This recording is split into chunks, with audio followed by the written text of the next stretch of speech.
जीवन में ऐसे पल भी आते हैं जब इंसान सब कुछ होते हुए भी अकेला महसूस करता है।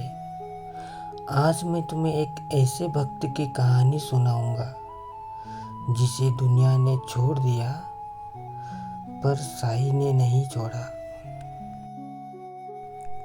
शिरडी के पास एक छोटा सा गांव था। वहाँ एक आदमी रहता, ना बहुत गरीब ना बहुत अमीर, बस टूटा हुआ। उसका बेटा कई दिनों से बीमार था। वो बीमारी में चल बसा।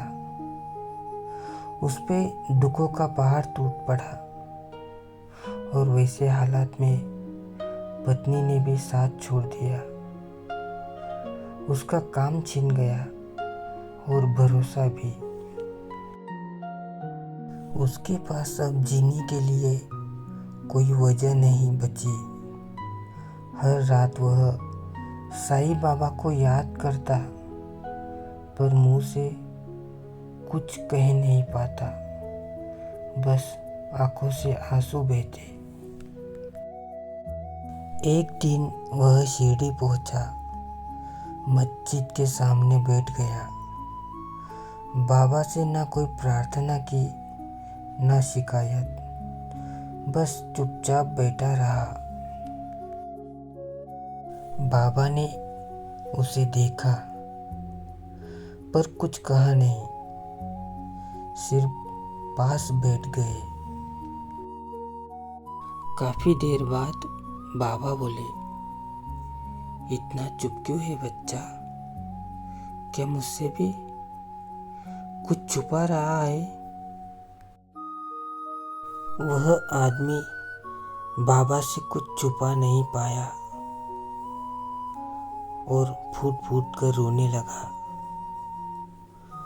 बाबा से बोला, सब छीन गया बाबा, अब मांगने को भी कुछ नहीं बचा। बाबा मुस्कुराए और बहुत धीरे से बोले, जब सब छीन जाए तभी तो मैं बचाता हूँ।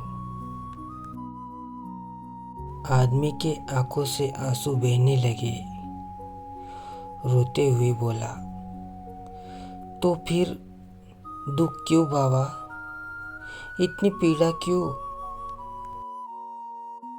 बाबा ने जमीन पर उंगली से रेखा खींची और कहा, दर्द इंसान को नहीं तोड़ता, दर्द इंसान को बदलता है। बाबा उसकी तरफ देखते हुए बोले, जिसे मैंने चुन लिया उसे मैं पहले खाली करता हूँ, फिर भरता हूँ। आदमी का दिल कांप गया। पहली बार किसी ने उसके दर्द को समझा था। बाबा ने कहा, कल से तू किसी को दोष नहीं देगा और खुद को भी नहीं। बाबा बोले, जो हो गया वह तेरा नहीं था, जो आने वाला है वह मेरी जिम्मेदारी है। आदमी ने सिर झुका लिया और पहली बार सुकून की सांस ली। कुछ महीनों बाद उसी आदमी ने गांव में काम शुरू किया और उस काम में उसे सफलता मिली।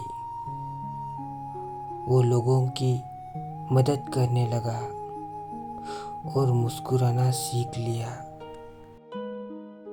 उसका दुख पूरी तरह तो नहीं गया, पर डर चला गया। एक दिन वह फिर से शिरडी आया और बोला, बाबा अब कुछ मांगना नहीं है।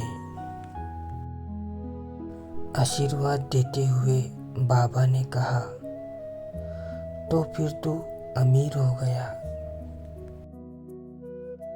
बच्चों, जो मुझे समझ लेता है उसे मैं चीज़ें नहीं देता, उसे सहने की शक्ति देता हूँ। क्योंकि जो सहना सीख जाता है वह कभी टूटता नहीं। अगर आज तुम भी दुख में हो तो याद रखना, मैं चुप हूँ पर तुमसे दूर नहीं। बस भरोसा रखो, मैं देर से आता हूँ पर खाली हाथ नहीं। सबका मालिक एक है। ओम साई राम।